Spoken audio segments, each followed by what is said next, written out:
चलिए आज समझते हैं यूज इफेक्ट हुक को। यूज इफेक्ट हुक करता क्या है रिएक्ट में। पहले एक रियल लाइफ एनालॉजी समझते हैं। आ, सपोज तुम अपने भाई को कहते हो लाइट आ गई है, पंखे का स्विच ऑन कर दो। तो इसमें जो ऑर्डर दे रहा है वो रिएक्ट है, और लाइट है वो कंपोनेंट री रेंडर हो गया है। स्विच ऑन कौन कर रहा है? वो यूज इफेक्ट कर रहा है। मतलब दूसरा एग्जांपल है कि आपने अपने भाई को बोला 4 बजे जाकर मार्केट से सब्जियां ले आना। तो आपका भाई 4 बजे का वेट करेगा और मार्केट से सब्जियां ले आएगा। इसी तरीके से हम यूज इफेक्ट को भी यूज कर सकते हैं। आ- आइए यूज इफेक्ट के एग्जांपल देखते हैं। फर्स्ट, पहले मैं आपको लिखते कैसे हैं वो बता देता हूँ। तो यूज यूज इफेक्ट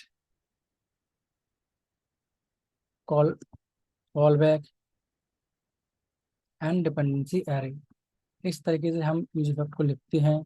और यूज इफेक्ट हम रिएक्ट लाइब्रेरी से इंपोर्ट कराते हैं। तो ये तो हो गया सिंटैक्स लिखने का। अब अलग अलग सिनेरियोस में किस तरीके से वर्क करता है। पहला पहला एग्जांपल देखते हैं, यूज इफेक्ट आफ्टर रेंडर। सो यहाँ पर आप देखिए कि मैंने क्या किया है। यूज इफेक्ट के अंदर अभी डिपेंडेंसी एरे के अंदर मैंने काउंट नाम की डिपेंडेंसी दे रखी है। तो इससे क्या होगा? इससे ये होगा कि ये कि जब भी काउंट बदलेगा तभी ही ये कंसोल रन होगा। इस इफेक्ट के अंदर इनसाइड का चीजें रन होंगी, अदरवाइज नहीं होंगी। ये देखते हैं। जैसे कि मैं यहाँ पर रिफ्रेश करता हूँ, तो फर्स्ट टाइम इस इफेक्ट रन हुआ क्योंकि इनिशियल वैल्यू 0 थी, तो 0 काउंट हुआ। तो एक 0 काउंट के लिए रिरेंडर हुआ। अब मैं जैसे ही क्लिक करूंगा काउंट 1 हुआ, फिर रेंडर हुआ। ये मतलब उस काउंट के लिए जब भी काउंट चेंज होगा तब तब यूज इफेक्ट रन होगा। ये है डिपेंडेंसी एरे जो हमने दी हो। अगर हमने कोई डिपेंडेंसी दी ही ना हो तो तब कैसे काम करेगा? सपोज मैंने क्या किया, डिपेंडेंसी हटा दी और एम्प्टी एरे दे दी। अब मैं अगर एम्प्टी एरे दे दिए तो किस तरीके वर्क करेगा? तो सिंपल है, जब भी एम्प्टी एरे होती है तो यूज इफेक्ट ओनली रन होता है जब कंपोनेंट रेंडर हो रहा होता है। डॉम पर माउंट होता है कंपोनेंट। रिफ्रेश किया, कंपोनेंट डाउन पर माउंट हुआ और यूज इफेक्ट रन हुआ। अगर मैं काउंट को अब चेंज करता हूँ, आप देख सकते हैं कि काउंट तो चेंज हो रहा है, कंपोनेंट भी री रेंडर हो रहा है, लेकिन यूज इफेक्ट नहीं चला क्योंकि जो जो पेरेंट कंपोनेंट है वो अनमाउंट अभी नहीं हुआ है। इस वजह से अनमाउंट विथ मतलब डॉम से हट जाना पूरी तरह से। तो, तो ये डॉम से हट नहीं रहा है, बस उसकी स्टेट चेंज होकर के री रेंडर कर रहा है। तो अब क्या है, कंपोनेंट री रेंडर नहीं होगा। अगर हम चाहें, चलो अभी क्या है, एक ही बार हो रहा है एम्प्टी एम्प्टी डिपेंडेंसी एरे की वजह से। अगर मैं कोई डिपेंडेंसी एरे नहा दूँ तो नहीं दी मैंने। अब क्या होगा? अब क्या होगा, मैं रिफ्रेश करूंगा, पहली बार चला, जितने भी स्टेट्स होंगी, कुछ भी चेंज होगा, यूज इफेक्ट रन होगा। एक हुआ तो यूज इफेक्ट रन हुआ, दो हुआ तो यूज इफेक्ट रन हुआ। अब देख सकते हैं कंपोनेंट रेंडर होने के बाद यूज इफेक्ट, तीन हुआ तो रन हुआ। तो ये हो गई। अगर हम डिपेंडेंसी ना दें तो एवरी टाइम रेंडर पे यूज इफेक्ट रन होगा। और अगर एम्प्टी डिपेंडेंसी एरे देते हैं तो ओनली इनिशियल रेंडर पे रन होगा। और अगर हम कोई डिपेंडेंसी देते हैं तो जो डिपेंडेंसी चेंज होगी उस पर रन होगा। ये बात क्लियर हो गई? ठीक है, आइए दूसरा एग्जांपल देखते हैं। दूसरा एग्जांपल भी सेम ही है, काउंट से यूज हो रहा है और ऑन क्लिक करने पर अपडेट हो रहा है। जैसे कि मैं अगर इसे पहले को कमेंट आउट करके और सेकंड एग्जांपल को ऑन करता हूँ, तो सेकंड एग्जाम्पल कंपोनेंट क्या हो गया, माउंट हो गया। अब ये कंपोनेंट यहाँ पर हो गया माउंट। जब भी मैं क्लिक करूंगा, अब क्या हो रहा है, यूजफुल री रेंडर हो रहा है। क्यों? क्योंकि मैंने उसके अंदर डिपेंडेंसी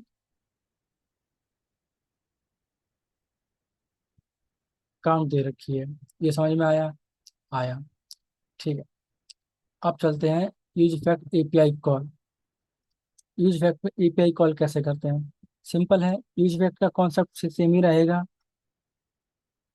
एम्प्टी, हमने एम्प्टी डिपेंडेंसी एरे दी है, तो इसका मतलब क्या है, यूज फैक्ट कब कब कब काम करेगा, ओनली इनिशियल कंपोनेंट माउंट पर, जब शुरुआत में कंपोनेंट रेंडर हो रहा होगा स्क्रीन पर।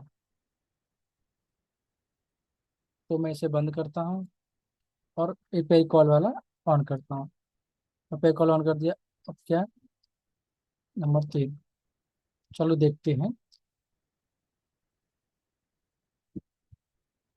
ओके। अब मैं करता हूँ रिफ्रेश। जैसे ही मैं रिफ्रेश करूंगा, डेटा आ गया। लेकिन अब यहाँ पे आप यहाँ पर देख सकते हो रिक्वेस्ट, ओनली फैच एंड। एक रिक्वेस्ट गई ओनली वन टाइम। हर बार रिफ्रेश करने पर एक ही रिक्वेस्ट जाती है, कुछ भी।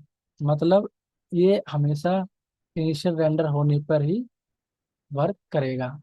अगर मैं इसके अंदर कोई काउंट और कोई स्टेट लगा दूं तो भी नहीं, वर्क नहीं करेगा। क्योंकि ये मैंने क्या बताया था आपको, ये सिंगल टाइम वर्क करता है जब कंपोनेंट माउंट होता है। और इसे हम डेटा फैच वगैरह कर सकते हैं। जैसे कि हमें किसी मान लो यूजर जा रहा है यूजर प्रोफाइल पर, उस यूजर प्रोफाइल पे जैसे बटन पर क्लिक करें तो क्या होगा, एपीआई रन होगी और डेटा हमारा फैच हो जाएगा और डेटा हमारा स्क्रीन पर दिख जाएगा। ओनली एपीआई वंस कॉल होगी एपीआई से डेटा। अब एग्जाम्पल नंबर 4।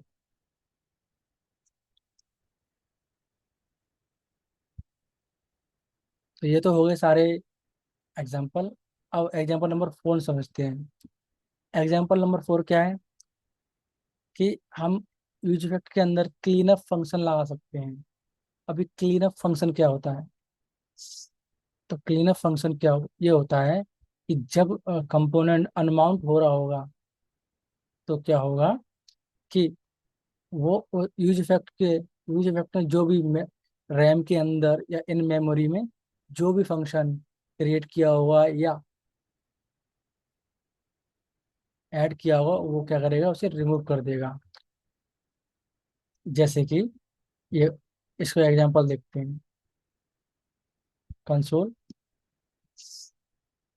अब क्लीन अप, जैसे ही मैं रिफ्रेश करता हूँ, क्या हो रहा है, क्लीन अप फंक्शन चला और उसने क्लीन अप रिसाइज लिस्ट ने हटा दिया। क्या किया? हटा दिया। चला और हटा दिया, एक ओनली एक बार। कब के लिए? पहले क्या करेगा, एक फंक्शन को लगाएगा, फिर उसे बाद में हटा देगा कोई भी काम करने के बाद। और जैसे कि मल्टीपल यूज इफेक्ट यूज करने हो तो मल्टीपल यूज इफेक्ट। ओके। तो है मल्टीपल यूज इफेक्ट, और हमारे पास है मल्टीपल यूज इफेक्ट। रिफ्रेश करते हैं तो हमारे नाम है शिवम, नेम चेंज हुआ शिवम। अच्छा, एज चेंज हुआ 25।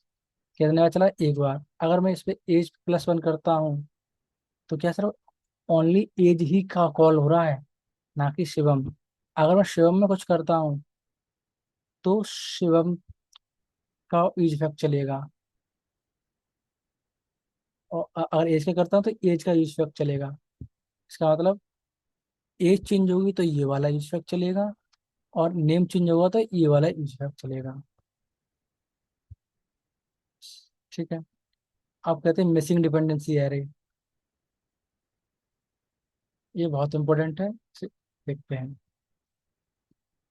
ऐसे सारे केसेस मैंने कर दिए हैं। ये केसेस हैं जो एज केसेस वाले सिनेरियो है इसमें आना चाहिए। अब क्या है, मिसिंग डिपेंडेंसी एरे। हम यहाँ पे क्या कर रहे हैं, एक काउंट बना रहे, स्टेट बना रहे हैं, जो कि काउंट का स्टेट रखेगी, एंड एक इंटरवल सेट किया काउंट, और हमने 1 सेकंड पे चला दिया, और एक क्लीनअप फंक्शन। अब क्या करता हूँ, ऑन क्लिक पे मैंने काउंट किया, और यहाँ देखते हैं, मैं करता हूँ रिफ्रेश। रिफ्रेश किया और काउंट बढ़ाने की कोशिश करता हूँ। देखो, काउंट तो ऐड हो रहा है, लेकिन +1 काउंट ऐड हो रहा है, लेकिन यहाँ पर काउंट क्या है, 0। क्यों है? क्योंकि हमने एक एरे डिपेंडेंसी मिस कर दी है। हमें ध्यान देना है कि हम जो चीज़ यूज कर रहे हैं और जो चीज़ अपडेट अपडेट करना चाहते हैं, उसकी डिपेंडेंसी जरूर हो। देखो यहाँ पर हर एक सेकंड में एक काउंट रन हो रहा है। अब देखो, अब मैं अगर इसमें काउंट डिपेंडेंसी एरे दे दूँ, तो अब रिफ्रेश होता है, रिफ्रेश हुआ, काउंट चला। अब मैं जैसे ही +1 करूंगा, काउंट 1 हुआ, काउंट 2 हुआ, 2 पर रहेगा। पर 1 करूंगा, 3 हुआ काउंट, अब 3 पर आएगा। मतलब काउंट अब चेंज हो रहा है। तो हमें ये बोलना नहीं है कि डिपेंडेंसी एरे इम्पोर्टेंट होती है। Last and list, again clean up.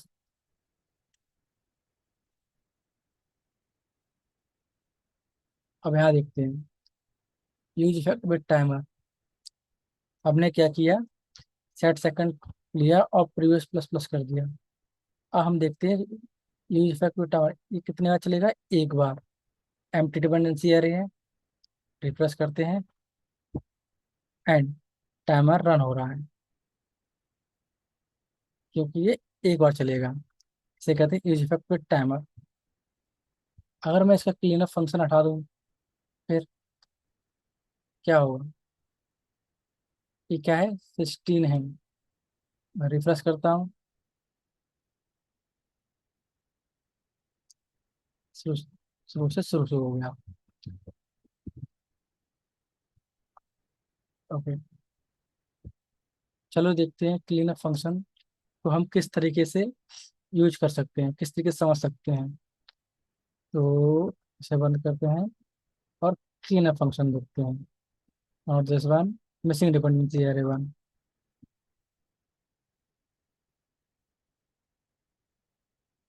Okay, suppose अगर हम क्लीन अप फंक्शन को हटा देते हैं, तो काउंट देखते हैं क्या होता है। रिफ्रेश करते हैं, काउंट 0 हुआ, हमने काउंट बढ़ा दिया। लेकिन अब देख सकते हो कि किस तरीके से बिहेव कर रहा है, क्योंकि हमने क्लीनअप फंक्शन लगाया ही नहीं। और हमने क्लीनअप फंक्शन लगाया नहीं, तो क्या हो रहा है, यूज इफेक्ट उसको अगेन अगेन कॉल करा रहा है। अगर हम क्लीनअप फंक्शन लगा देते हैं, तो क्या होगा, नया इंटर नया इंटरवल क्रिएट करने से पहले हमने बंद किया, बंद हो गया। अब जैसे ही हम इस पर क्लिक करेंगे, 2, उसने क्या किया, 1 वाले का इंटरवल पहले क्लियर किया मेमोरी से, फिर 2 वाले का इंटरवल लगाया। इस वजह से अभी क्या हो रहा है, 2 है और 1 टाइम चल रहा है। और अगर मैं इसे दोबारा हटा देता हूँ और रिफ्रेश करता हूँ, अभी क्या है, हमारा एक ही इंटरवल है, यूज इफेक्ट रन हुआ, और रन होने के बाद अब मैं ऐसे एक बार ऑल क्लिक कर देता हूँ। अब क्या हुआ, 2 यूज इफेक्ट हो गए, लेकिन उनका पहले जो हमारा 0 काउंट था, उसका जो इंटरवल था, वो हमने क्लियर नहीं किया। और हमने क्या किया, एक इंटरवल और ऐड कर दिया, काउंट +1 करके। और +1 2 के और करते हैं, तो हमें क्या है, एक इंटरवल और ऐड हो गया, 2 वाला। अब क्या है, 0 1 2 0 1 2, 3 इंटरवल एक साथ चल रहे हैं। इसलिए बेस्ट बेस्ट प्रैक्टिस यही रहती है कि हम हमेशा क्लीनअप फंक्शन लगाएं।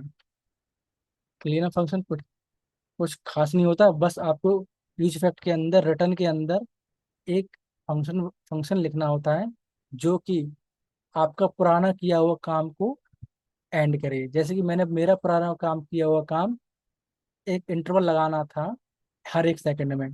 तो तो मैंने क्या किया, जब भी मेरा का इफेक्ट चलेगा तो मैं पुराना इंटरवल हटा के एक नया इंटरवल लगा दूंगा जब भी डिपेंडेंसी एरे चेंज होगी। अब देखो यहाँ पर मैं रिफ्रेश करता हूँ, हमारा एक इंटरवल लग गया क्योंकि हमारा काउंट की इनिशियल वैल्यू क्या है, 0। तो जैसे ही 0 आया हुआ तो यूज इफेक्ट रन हुआ होगा पहली बार। अब हम इसे करते हैं 1। अब हमारी काउंट होगी 1। 1 होने के बाद क्या हुआ कि पहले वाले का जो इंटरवल था वो रिटर्न फंक्शन के जरिए, इस फंक्शन के जरिए हमने क्या कर दिया, क्लियर कर दिया। और नेक्स्ट वाले 1 का इंटरवल ऐड हो गया यहाँ पर। तो इस ये होता है क्लीन अप फंक्शन। और क्लीन अप फंक्शन बहुत जरूरी होते हैं जिससे कि हमारी डेटा मेमोरी लीक ना हो। मेमोरी लीक का मतलब होता है कि हमारी रैम पर एक्स्ट्रा मेमोरी वेरिएबल्स ऐड ना हो। क्योंकि आप अगर दो एक्स्ट्रा आप सेट इंटरवल ऐड कर देंगे और जो कि यूज नहीं हो रहे, जिससे कि लोड ही बढ़ेगा और आपकी वेबसाइट स्लो हो जाएगी। तो हमेशा याद रखें कि जब भी जरूरत हो क्लीनअप फंक्शन जरूर लगाएं। तो आज के लिए इतना ही काफ़ी है। यह है यूज इफेक्ट। तो फाइनल अंडरस्टैंडिंग के लिए एक चीज, सिंपल चीज समझ लेते हैं कि अगर मैं कोई डिपेंडेंसी ने एरर नहीं देता तो ये यूज इफेक्ट हर बार रेंडर पे रन होगा। अगर मैं एम्प्टी डिपेंडेंसी एरर देता हूँ तो ये ओनली एक बार रन होगा कंपोनेंट रेंडर होने पर। अगर मैं कोई डिपेंडेंसी दे देता हूँ तो ये ओनली उस स्टेट डिपेंडेंसी के लिए रन होगा। यह है आज यूज इफेक्ट। आई होप आपको समझ में आया होगा यूज इफेक्ट के। अगर अच्छा लगा हो, समझ में आया हो, तो लाइक जरूर करें।